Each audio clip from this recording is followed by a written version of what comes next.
मात पिता को सुमिर के गुरु को शीस नवाई। कोई कृपा दृष्टि निप कीजियो शरण विनय कुमार।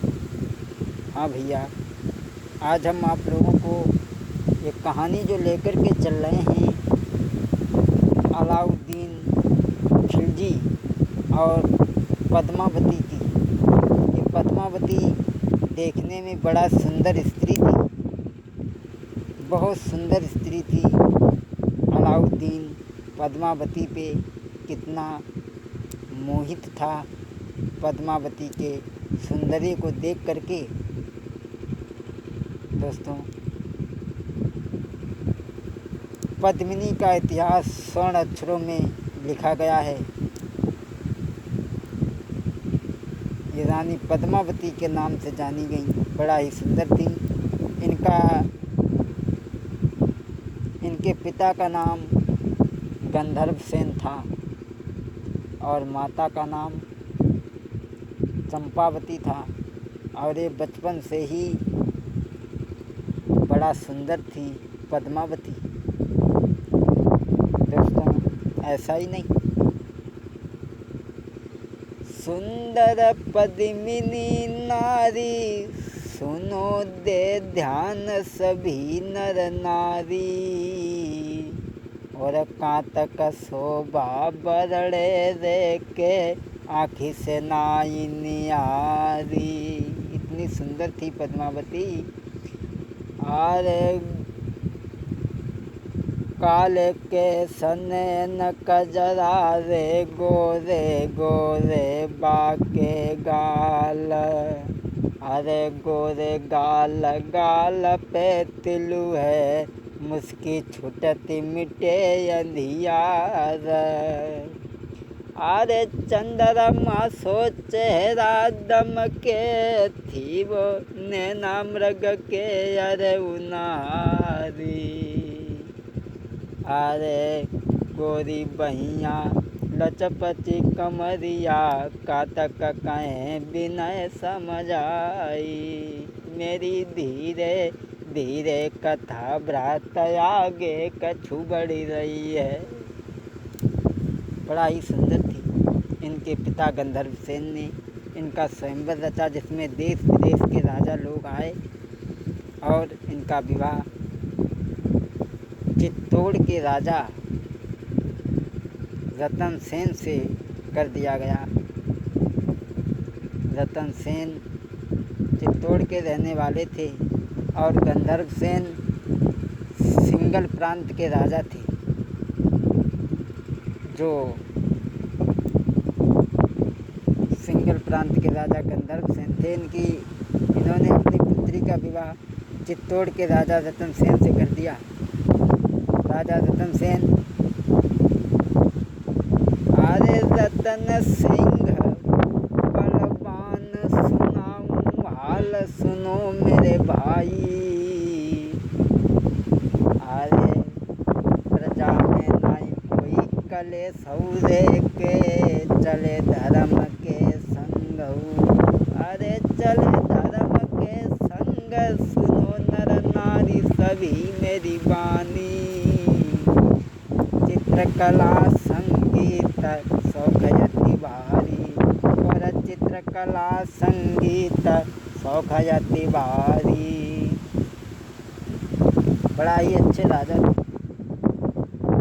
अपनी प्रजा में, इनकी प्रजा में कोई दुख कलेश नहीं था। बड़ा ही अच्छे तरीक़ा से शासन को चलाते थे। चारों तरफ इनकी जय जयकार होती थी। लेकिन कला का इन्हें बड़ा शौक था। इनके दरबार में एक कलाकार रहता था जिसका नाम, लेकिन वो कला केवल जनता की भलाई के लिए ही वो करते थे। और लेकिन इनमें से एक चित्रकार भी था, लेकिन वो चित्रकार होने के साथ में एक जादूगर भी था। एक दिन काला जादू करते हुए वो पकड़ा गया तो राजा ने उसे अपमानित करके राज्य से बाहर निकाल दिया। जब राज्य से बाहर निकाल दिया तब वो घोड़े पे सवार होकर के एक जंगल में पहुंचा, जहां राजा सुल्तान शिकार खेलने के लिए रोज आया करते थे। जाकर के जंगल में बैठ गया और बांसुरी को जब बजाया है तब सुल्तान ने सुना तो अपने सिपाहियों को आदेश दिया और कहा उसे ढूंढ करके लाओ। सिपाही ढूंढ करके लाने के लिए जब चले हैं, लेकिन वो खुद ही जाकर के मिले हैं। जब खुद जाकर के मिले तो उसे अपने राज्य में सुल्तान ले गए और सुल्तान को उसने जाकर के सारा भेद बता दिया और यहाँ तक कि उस स्त्री के बारे में भी बता दिया। वो पद्मिनी इतनी सुंदर स्त्री है। और जब राजा ने ये बात सुनी तो भैया अरे सुनी सुंदरता की बात रे फिरी हो सौड़ी गए भाई। अरे ऐसी सुंदर नारी रे के नहीं देखन में आई। महाराज के मिली है किस विधि सुंदर नारी और तबई भूप के बैठो बैठो करी रहो है विचार।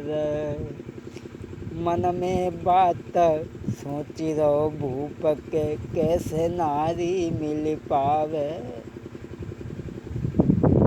सोच रहा है।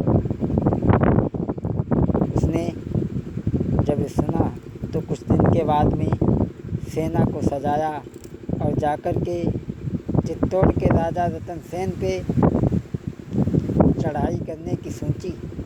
लेकिन जब उसने देखा कि नरक चित्तौड़ नगर जो है वो चारों तरफ से सुरक्षित किया गया है, उसमें कोई नहीं जा सकता, और इधर राजा अकबर को पद्मावती से मिलने की बेचैनी बढ़ रही थी, वो उसे सहन नहीं कर पा रहे थे। तो उन्होंने एक दूसरी चाल सोची। एक पत्र लिखा कि पद्मावती हमारी बहन है, हम उसे देखना चाहते हैं। जब रतन सेन के पास में खत पहुंचा तो रतन सेन को बड़ा क्रोध आया। उन्होंने मना कर दिया। फिर सोचा अपनी भलाई के लिए दिखाएंगे, और रानी मंजूर तो हो गई। बोली हम अपना चेहरा जरूर दिखाएंगे। अब उस राजा को अलाउद्दीन खिलजी को एक ऊंचे से बोझ पर खड़ा किया गया और शीशा रखा गया। और रानी जब तालाब के पास में पहुंची तो रानी की परछाई उस तालाब में पड़ी और तालाब की परछाई उस शीशा में। और उस शीशे को जब उसने देखा तो जितना देखा था, जितनी सुंदरता सुनी थी, उससे कहीं ज़्यादा पाई। उसी दिन से अलाउद्दीन खिलजी मन ही मन में रानी पद्मावती को चाहने लगा। दोस्तों,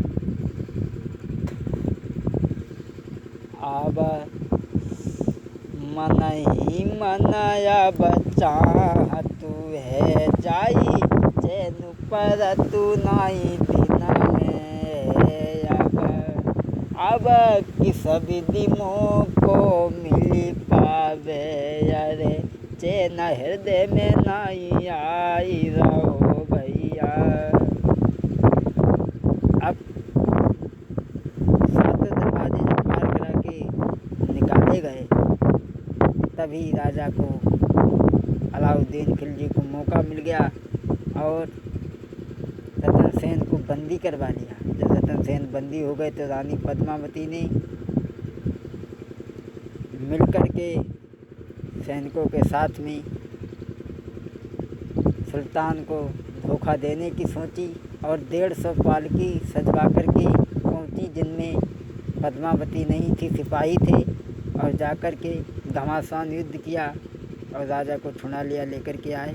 जब सुल्तान ने ये बात सुनी तो सुल्तान को बड़ा क्रोध आया और अरे झटलिनी फौज सजाई भूपने पलनाई करी अवारी और जाई के घर जो है नाहर तब तीनी टेर लगाई। महाराज रतन सिंह लड़वे को बहुत प्यार और फाटक खोल दो है किला को दैया बाज लगाई। अब तो भारी युद्ध भो फिरी भैया तुमको समझ आवे।